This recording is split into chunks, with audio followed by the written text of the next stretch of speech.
여러분, 가족이라는 게 뭘까요? 저는 결혼한 지 5년 동안 시아버지를 이해할 수 없었습니다. 아니, 솔직히 말하면 무서워했어요. 왜 그렇게 냉정하신지, 왜 아들에게 그토록 엄격하신지 알 수 없었죠. 그런데 2019년 겨울, 남편이 쓰러진 그날, 저는 27년간 숨겨진 진실을 알게 되었습니다. 시아버지는 제 남편의 진짜 아버지가 아니었어요. 혈육이 아니었습니다. 하지만 그분이 제 남편을 위해 희생한 것들을 알게 되었을 때 저는 무릎을 꿇고 울 수밖에 없었습니다. 혈육보다 더 깊은 사랑이 있다는 걸 그날 알았습니다. 이것은 제 이야기입니다. 며느리 박지수의 고백입니다. 2014년 봄, 저는 강민호와 결혼했습니다. 남편은 다정하고 책임감 강한 사람이었어요. 하지만 한 가지 문제가 있었습니다. 바로 시아버지였죠. 김태호, 68의 과묵한 노인. 첫 만남부터 그분은 저를 편하게 대하지 않으셨어요. 아니, 정확히 말하면 아들인 민호에게도 그러셨습니다. 언제나 차갑고 무뚝뚝하고 감정을 드러내지 않으시는 분이었죠. 결혼식 날 저는 시아버지께서 우시는 모습을 기대했습니다. 많은 아버지들이 딸 보내듯 아들의 결혼에 눈물 흘리시잖아요. 하지만 그분은 식장 구석에 앉아 계셨고 표정 하나 변하지 않으셨어요. 축하 인사도 짧았습니다. 잘 살라는 말씀만 하시고 돌아서셨죠. 신혼 첫날 밤 남편이 술을 마시고 울었습니다. 아버지가 자신을 사랑하지 않으시는 것 같다고, 어릴 때부터 그랬다고, 한 번도 안아주신 적이 없다고, 한 번도 칭찬하신 적이 없다고 말했어요. 무엇을 해도 늘 부족하다고만 하셨다고 했습니다.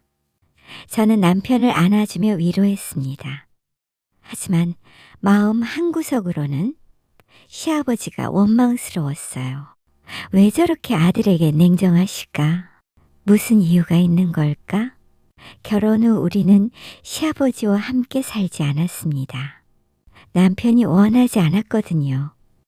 시아버지는 혼자 낡은 2층 집에 사셨고 우리는 한 달에 한두 번 찾아뵀습니다.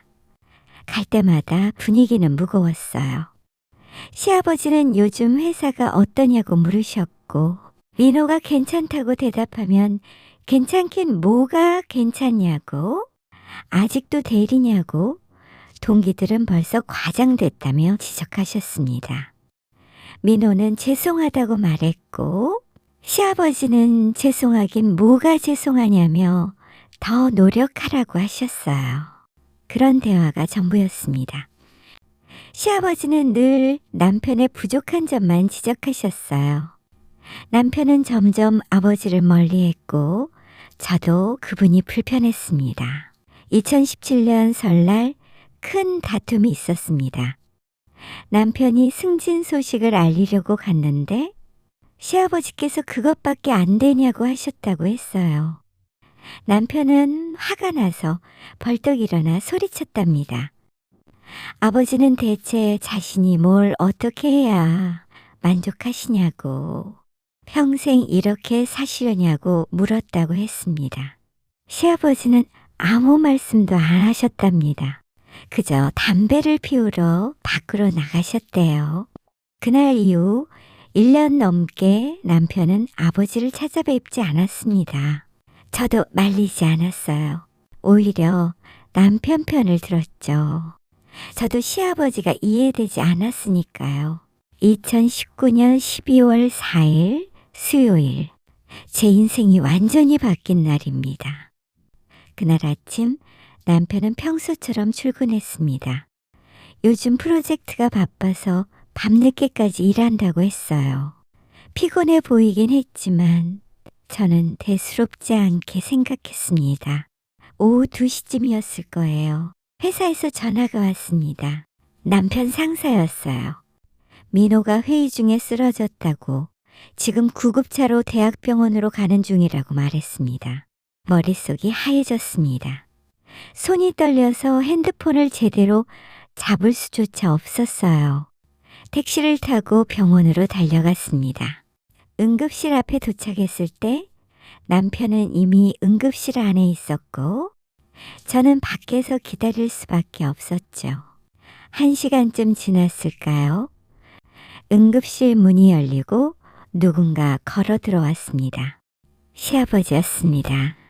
저는 깜짝 놀랐어요. 제가 연락드린 적도 없는데 어떻게 오신 걸까요? 나중에 알고 보니 남편 회사에서 보호자 연락처에 시아버지 번호도 함께 등록되어 있었답니다. 시아버지는 제게 아무 말씀도 하지 않으셨습니다. 그저 응급실 앞 의자에 앉으셔서 가만히 계셨어요. 겉으로는 침착해 보이셨지만 저는 그분의 손이 미세하게 떨리는 걸 봤습니다. 2시간 후 의사가 나왔습니다. 환자 상태가 심각하다고, 급성 심부전증으로 보인다고, 신장 기능이 급격히 떨어진 상태라고 말했습니다. 투석을 시작했지만 장기적으로는 신장 이식이 필요할 수 있다고 했어요.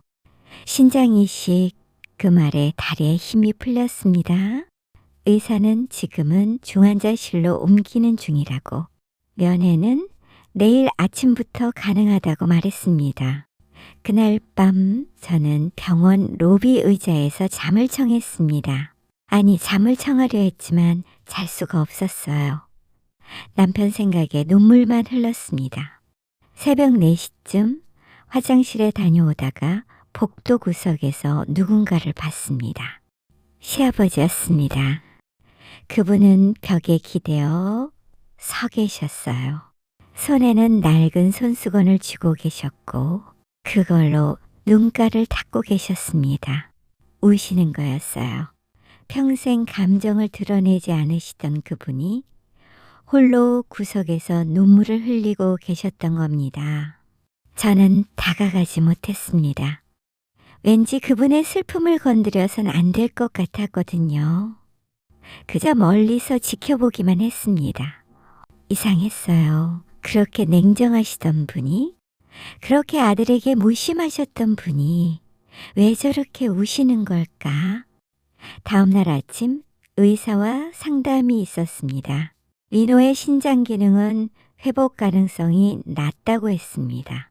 투석을 계속하면서 이식 대기자 명단에 올리거나 가족 중에 기증자가 있다면 빠른 이식을 고려해야 한다고 했어요. 혈액형이 맞고 조직 적합도가 높으면 생존율이 훨씬 높다고. 우선 가까운 가족분들부터 검사를 받아보는 게 좋겠다고 말했습니다. 상담을 마치고 나왔을 때 시아버지가 복도에 서 계셨습니다. 의사가 뭐래냐고 물으셨고 저는 신장 이식이 필요하다고, 가족 중에 기증자를 찾아보래요 라고 대답했습니다. 시아버지는 잠시 말이 없으시더니 단호하게 말씀하셨습니다. 자신부터 검사받겠다고 하셨어요. 저는 연세가 있으신데 괜찮으시냐고 물었지만 그분은 됐다며 자신이 먼저 한다고 하셨습니다. 그날 오후 시아버지는 검사를 받으셨습니다. 저도 함께 받았어요. 결과는 일주일 후에 나온다고 했습니다. 일주일이 지났습니다. 민호는 중환자실에서 일반 병실로 옮겼지만 여전히 투석을 받아야 했고 상태는 좋지 않았습니다. 12월 11일 의사가 저를 따로 불렀습니다. 검사 결과가 나왔다고 했습니다.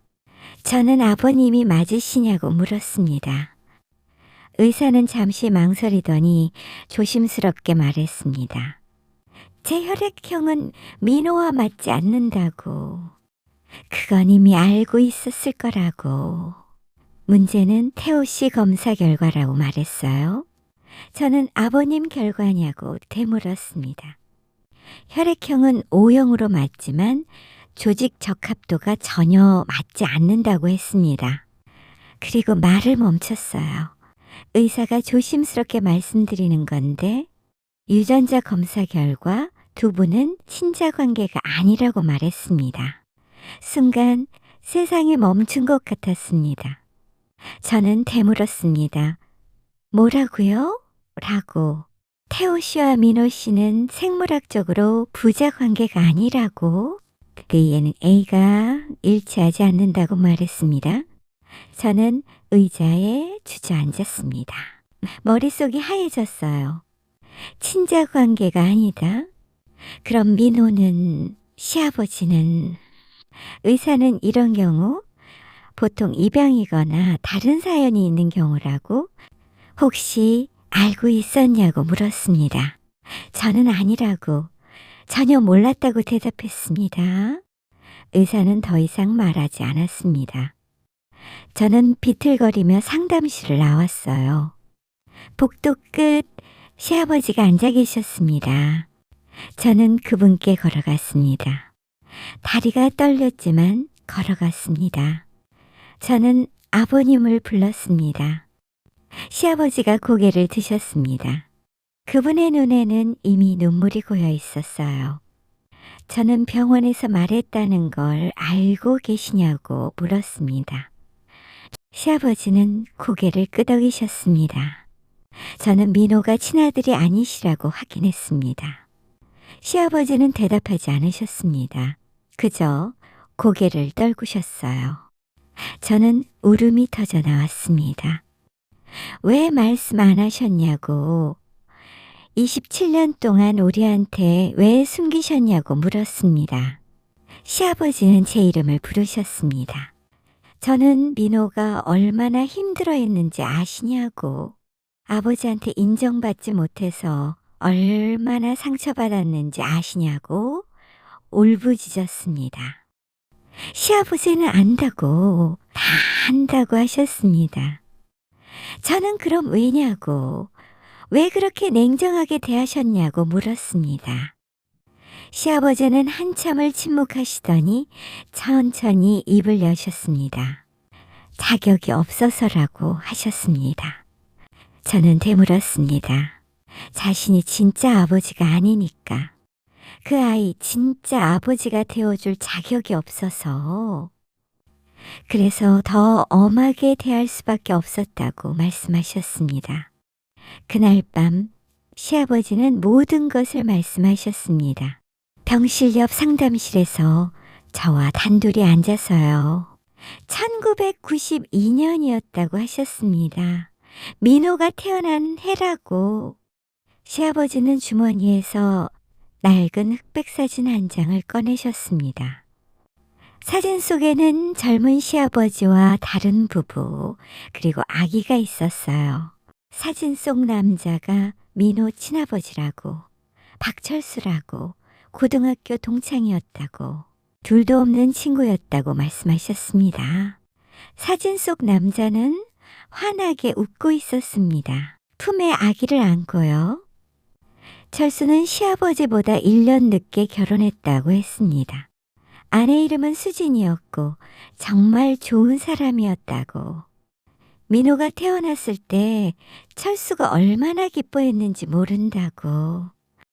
매일 술을 사들고 와서는 자신이 세상에서 제일 행복한 남자라고 말했다고 하셨어요. 시아버지의 목소리가 떨렸습니다. 그런데 민호가 100일 되기 전날이었다고, 1992년 5월 15일이었다고 하셨습니다. 저는 숨을 죽이고 들었습니다. 철수 부부가 교통사고를 당했다고 하셨습니다. 트럭이 중앙선을 넘어서 둘 다 현장에서 돌아가셨다고. 저는 탄식했습니다. 민호는 집에 있었다고 했습니다. 철수 어머니가 봐주고 계셨다고. 아기만 살았다고 하셨어요. 시아버지는 손수건으로 눈가를 닦으셨습니다. 장례식장에서 민호를 안았다고 하셨습니다. 아무것도 모르고 자고 있었다고. 철수 어머니는 너무 늙으셔서 아이를 키울 수 없다고 하셨고, 친척들은 아무도 나서지 않았다고 말씀하셨습니다. 저는 그래서 어떻게 하셨냐고 물었습니다. 그래서 데려왔다고 하셨습니다. 철수가 죽기 전에 했던 말이 있었다고. 시아버지가 자신의 유일한 친구라고. 만약 자신이 죽으면 민호 좀 부탁한다고 농담처럼 했던 말이 진짜가 됐다고 하셨어요. 시아버지는 사진을 쓰다듬으셨습니다. 자신은 결혼도 안 한 총각이었다고, 아이 키울 줄도 몰랐다고 하셨습니다. 하지만 자신이 안 키우면 민호는 고아원에 가야 했다고, 그럴 순 없었다고, 친구 아들인데 라고 말씀하셨어요. 저는 그래서 입양을 하신 거라고 말했습니다. 법적으로 자신의 아들로 만들었다고, 호적에도 올렸다고, 사람들한테는 늦둥이 아들이라고 했다고, 다들 믿었다고, 민호도 모르게 키웠다고 하셨습니다. 저는 눈물을 흘렸습니다. 그런데 왜 그렇게 냉정하게 대하셨냐고 다시 물었습니다. 시아버지는 한숨을 쉬셨습니다. 민호가 5살 때였다고 하셨습니다. 유치원에서 아버지 얼굴 그리기 숙제가 있었다고, 그림을 보여주는데 자신을 웃게 그렸다고 하셨어요. 저는 말없이 들었습니다. 그런데 자신은 그 애한테 한 번도 웃어준 적이 없었다고, 항상 무뚝뚝했다고, 그림을 보는데 가슴이 아팠다고, 이 애가 원하는 아버지는 웃어주는 아버지인데 자신은 그게 안 됐다고 하셨습니다. 저는 왜냐고 물었습니다. 자신이 철수처럼 될 수 없어서라고 하셨습니다. 철수는 따뜻한 사람이었다고, 늘 웃고 아이한테 사랑한다고 말하는 사람이었다고, 근데 자신은 그런 사람이 아니라고, 무뚝뚝하고 표현도 못하는 사람이라고 말씀하셨어요. 시아버지의 목소리가 갈라졌습니다. 그래서 더 엄하게 대했다고 하셨습니다. 혹시라도 자신이 따뜻하게 대하면 민호가 실망할까봐, 진짜 아버지랑 비교하면 자신이 부족하다는 걸 알까봐 그랬다고. 저는 아버님을 불렀습니다. 그리고 무서웠다고 하셨습니다. 만약 민호가 진실을 알게 되면 자신을 원망할까봐, 진짜 아버지도 아니면서 왜 이렇게 대했냐고 할까봐 무서웠다고 말씀하셨어요. 저는 시아버지의 손을 잡았습니다. 그분의 손은 차가웠어요. 그래서 거리를 뒀다고 하셨습니다. 차라리 냉정한 아버지로 남는 게 나을 것 같았다고. 그럼 나중에 진실을 알아도 덜 아플 거라고 생각했다고 하셨어요. 저는 하지만 민호는 평생 상처받았다고 말했습니다. 시아버지는 안다고, 다 자신의 잘못이라고, 자신은 아버지 노릇을 제대로 못한 거라고 하셨습니다. 시아버지는 고개를 떨구셨습니다. 저는 깨달았습니다. 이 사람이 27년 동안 얼마나 외로웠을지, 아들을 사랑하면서도 표현하지 못하고 거리를 두면서 마음은 찢어지고 혼자 견뎌온 그 세월이 얼마나 고통스러웠을지. 저는 민호한테 말씀하셔야 한다고 했습니다. 시아버지는 안 된다고, 그 애가 알면 충격받는다고 하셨습니다. 저는 지금 상태에서 더 충격받을 게 뭐가 있냐고, 오히려 진실을 알면 아버님을 이해할 거라고 말했습니다. 시아버지는 하지만이라며 망설이셨습니다. 저는 제가 함께 있겠다고 같이 말씀드리자고 했습니다. 시아버지는 한참을 고민하시더니 고개를 끄덕이셨습니다. 다음날 민호는 정신이 많이 돌아왔습니다. 투석을 받으면서도 깨어있는 시간이 늘었어요. 저는 민호의 손을 잡고 조심스럽게 말을 꺼냈습니다. 할 말이 있다고 했습니다. 민호가 무슨 일이냐고, 표정이 왜 그러냐고 물었습니다. 저는 아버님이랑 같이 이야기할 게 있다고, 조금 있다 아버님 오실 거라고 말했습니다. 민호의 표정이 굳었습니다. 아버지가 왜 오시냐고, 자기 때문에 오시는 거냐고 물었어요. 저는 그렇다고, 그리고 꼭 해야 할 말씀이 있으시다고 말했습니다. 잠시 후 시아버지가 병실 문을 열고 들어오셨습니다. 민호가 아버지를 불렀고 시아버지도 민호를 불렀습니다. 둘은 어색하게 서로를 바라봤습니다. 저는 의자를 가져다 시아버지께 권했어요. 시아버지는 한참을 말없이 앉아 계시더니 주머니에서 그 낡은 사진을 꺼내셨습니다. 민호에게 이 사진 본 적 있냐고 물으셨습니다. 민호가 사진을 받아들었습니다. 잠시 사진을 보던 민호의 얼굴이 굳었어요. 민호가 이 사람이 누구냐고 물었습니다. 시아버지는 민호의 아버지라고 하셨습니다. 민호는 아버지 젊은 사진 아니냐고 물었어요. 시아버지는 고개를 저으셨습니다. 아니라고. 이 사람이 민호의 진짜 아버지라고, 박철수라고, 자신의 고등학교 동창이었다고 말씀하셨습니다. 민호는 이해할 수 없다는 표정으로 저와 시아버지를 번갈아 봤습니다. 무슨 말씀이시냐고 물었습니다. 시아버지는 자신이 민호의 친아버지가 아니라고 말씀하셨습니다. 그 순간 병실이 조용해졌습니다. 민호는 사진을 든 채 얼어붙은 것처럼 움직이지 않았어요. 저는 남편의 손을 꼭 잡았습니다. 민호가 뭐라고 하셨냐고 되물었습니다. 시아버지는 민호가 박철수와 이수진의 아들이라고, 100일 되기 전에 두 분이 교통사고로 돌아가셨다고, 그래서 자신이 민호를 데려왔다고 말씀하셨습니다. 민호는 거짓말이냐고, 이게 무슨 소리냐고 떨리는 목소리로 말했습니다. 시아버지는 천천히 27년 전 이야기를 해주셨습니다. 친구의 죽음, 혼자 남은 아기, 입양 결정, 그리고 그 모든 세월. 이야기를 듣는 동안 민호는 한마디도 하지 않았습니다. 그저 사진을 보고 또 보고 눈물만 흘렀어요. 민호가 그래서 자신한테 그렇게 대하신 거냐고 물었습니다. 시아버지는 미안하다고 하셨습니다. 민호는 왜 진작 말씀 안 하셨냐고 물었어요. 시아버지는 민호를 지키고 싶었다고, 민호가 상처받을까봐 그랬다고 하셨습니다. 민호가 소리쳤습니다. 상처는 평생 받았다고, 아버지가 자신을 사랑하지 않는다고 생각하면서 살았다고 울부짖었어요. 저는 남편을 안아주며 울었습니다. 시아버지는 고개를 숙이셨습니다.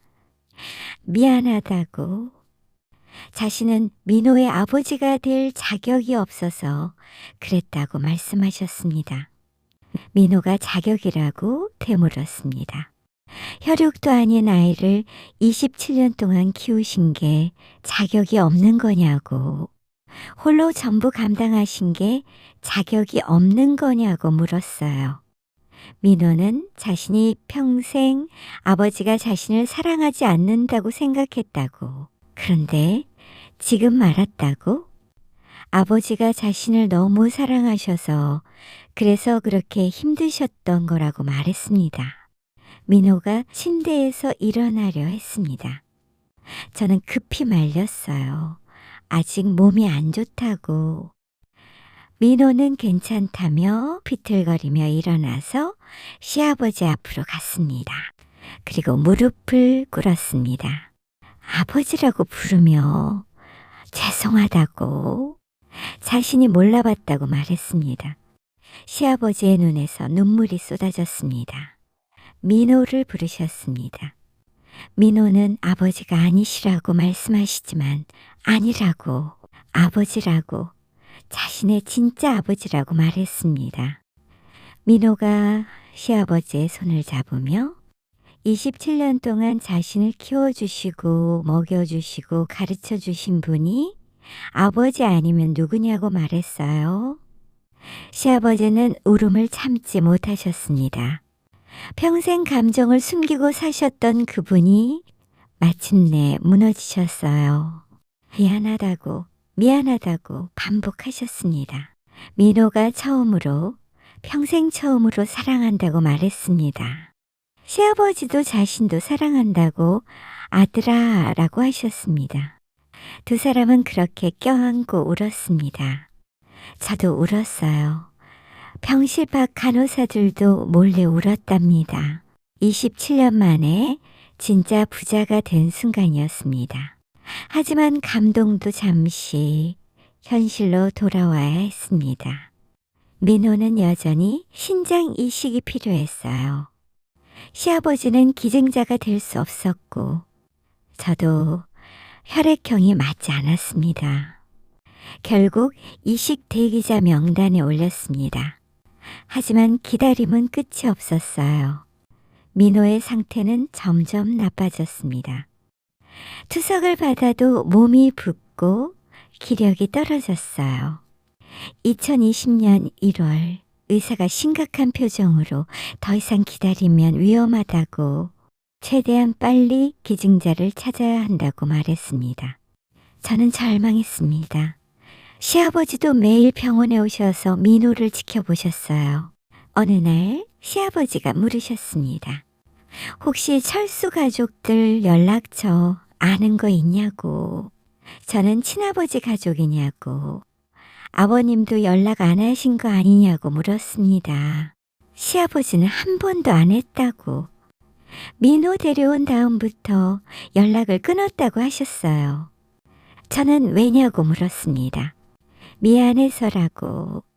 철수 어머니한테 손자를 뺏은 것 같아서 그랬다고 하셨습니다. 저는 한숨을 쉬며 그래도 한번 찾아봐야 할 것 같다고 말했습니다.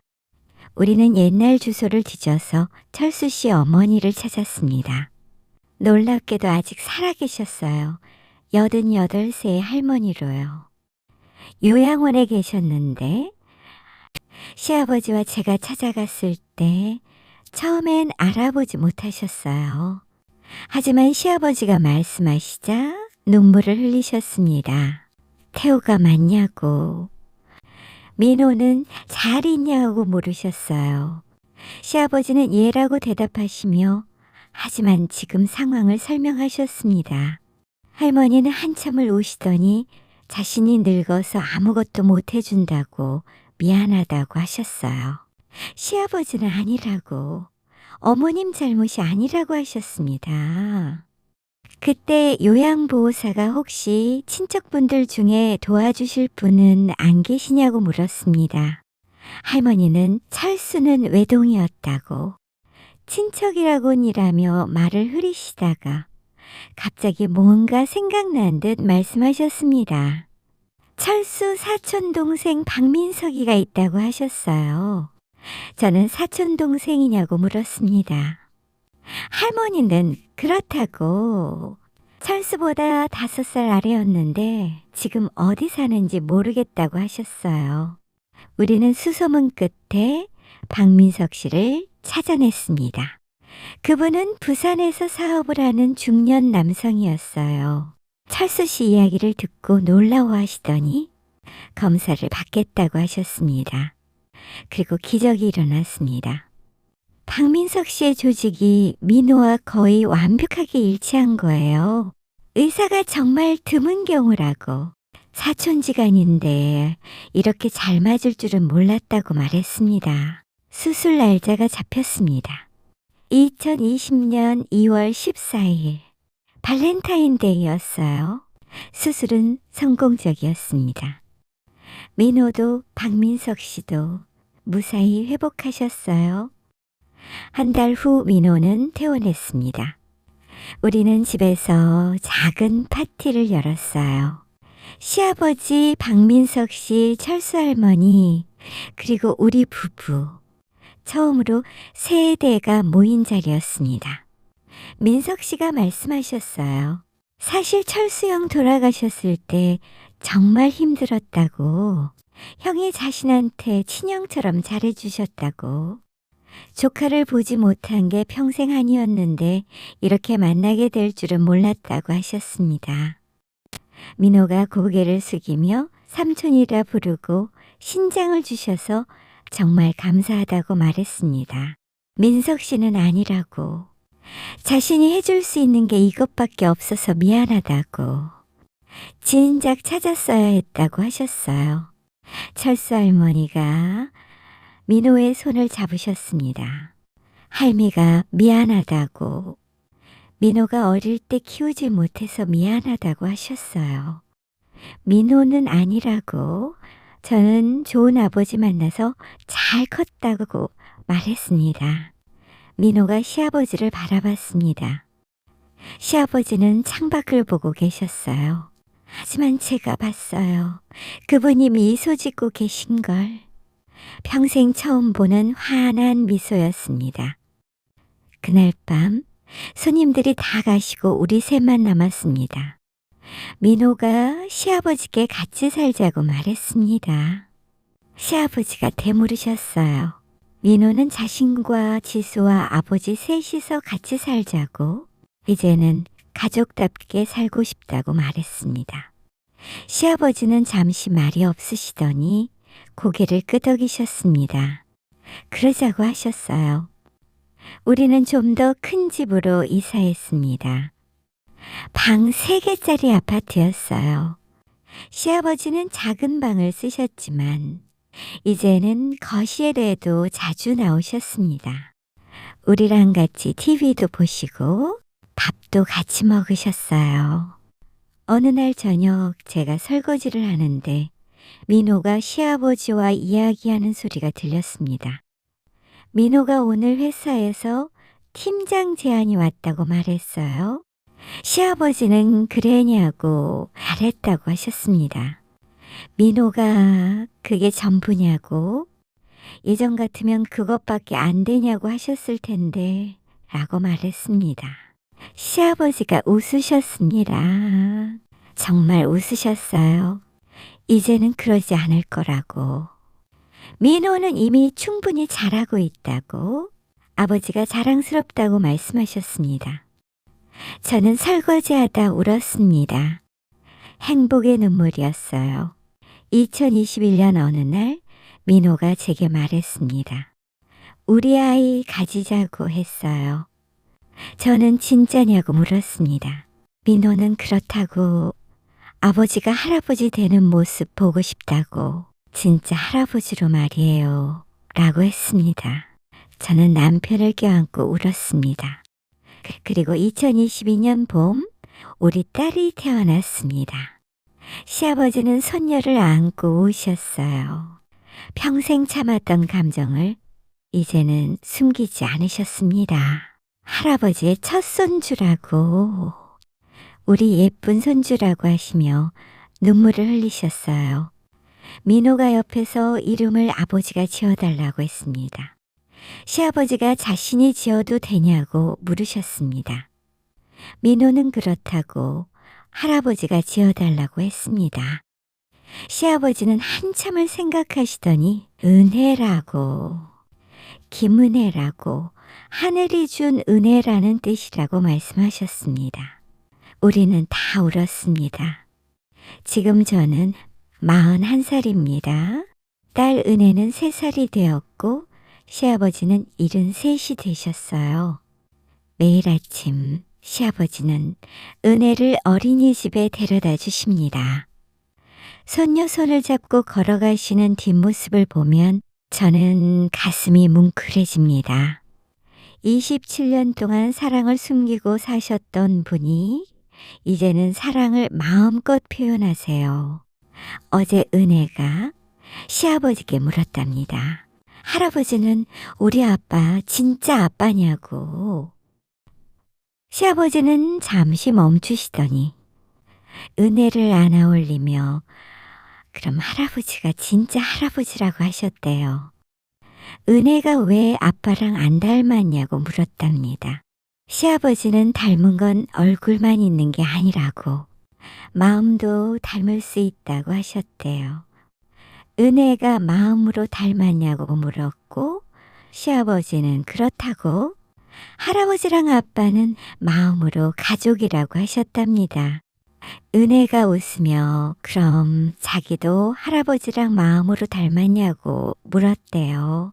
시아버지는 당연하다고, 은혜는 할아버지 마음 쏙 빼닮았다고 하셨답니다. 저는 그 모습을 보며 눈물을 훔쳤습니다. 가족이란 게 뭘까요? 혈육일까요? DNA일까요? 아니에요. 가족은 함께하는 거예요. 아파할 때 옆에 있어주고, 기쁠 때 같이 웃어주고, 힘들 때 버팀목이 되어주는 거예요. 시아버지는 27년 동안 그렇게 하셨습니다. 혈육이 아니라는 이유로 거리를 두셨지만 그 거리 속에도 사랑은 가득했어요. 다만 표현하지 못하셨을 뿐이었죠.